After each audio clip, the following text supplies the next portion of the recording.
C'est le principe d'une innovation médicale assez dingue dont on parle avec vous, Anthony Morel. Aujourd'hui, un bracelet qui lutte contre les douleurs chroniques, par exemple. C'est ça, exactement. Alors tout ce qui est arthrose, les fameux rhumatismes, ça concerne 10 millions de personnes en France. La fibromyalgie aussi, qui sont ces douleurs diffuses, persistantes, qui touchent 2% de la population. Alors aujourd'hui, on utilise des médicaments, des antalgiques. Demain, on pourrait aussi utiliser de l'électronique et notamment ce bracelet que je vous ai apporté, alors qui ressemble au bracelet qu'on utilise pour faire du sport, là, les Fitbit qui mesure le nombre de pas, le nombre de calories, etc.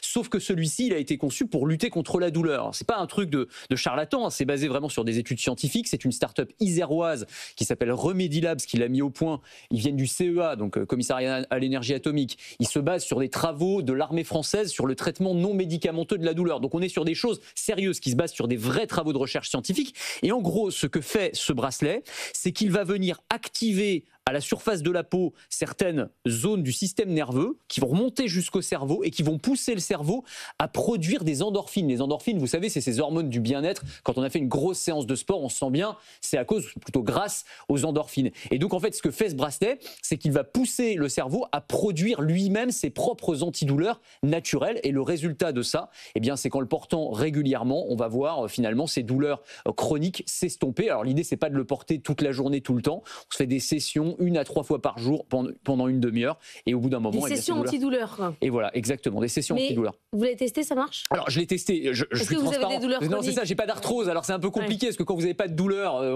ça fait pas forcément d'effet. Alors c'est intéressant, il faut pas donner de faux espoirs aux gens dans le sens où on manque encore de grandes études scientifiques sur le sujet. Il y a eu quand même des essais cliniques qui ont été réalisés avec le CHU de Grenoble sur des patients qui souffrent d'arthrose et de fibromyalgie avec des résultats qui sont très satisfaisants. Le dispositif a obtenu un marquage CE, donc ça c'est aussi une première étape vers une forme de reconnaissance. Après c'est pas encore reconnu par la sécurité sociale. Il faut savoir que cette technologie qui utilise, je l'ai pas dit, mais c'est des ondes millimétriques en fait qu'on fait passer à travers le corps. Ça existe depuis les années 70. On a commencé à utiliser ça, mais c'était à l'époque dans des hôpitaux et c'était avec des très grosses machines. Ça a notamment été testé en URSS à l'époque.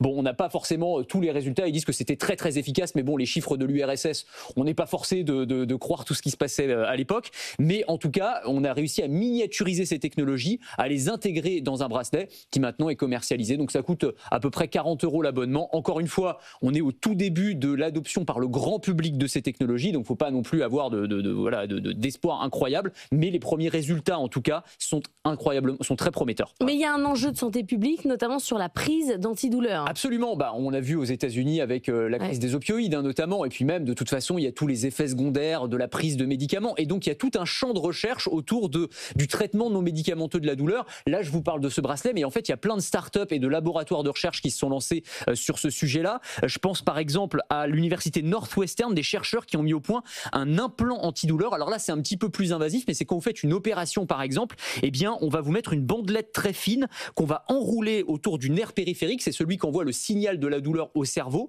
C'est relié à une petite pompe qui va envoyer du froid. Donc en fait, quand vous avez mal après l'opération, vous appuyez sur la petite pompe et ça va glacer en fait le nerf. Et ça vous évite la morphine, quoi. C'est exactement ça, mais en fait c'est hyper intéressant parce que pour le coup en termes d'effets secondaires c'est juste du froid, donc c'est comme quand vous avez les doigts donc gourds. on anesthésie vos nerfs Oui, exactement, on anesthésie vos nerfs et donc alors là c'est pour le coup on est vraiment sur des laboratoires de recherche, on va voir quand ce sera commercialisé, industrialisé, mais c'est intéressant de voir qu'il y a énormément d'initiatives dans cette idée de limiter au maximum la prise d'antalgiques, d'opioïdes qui sont évidemment très nocifs pris à haute dose.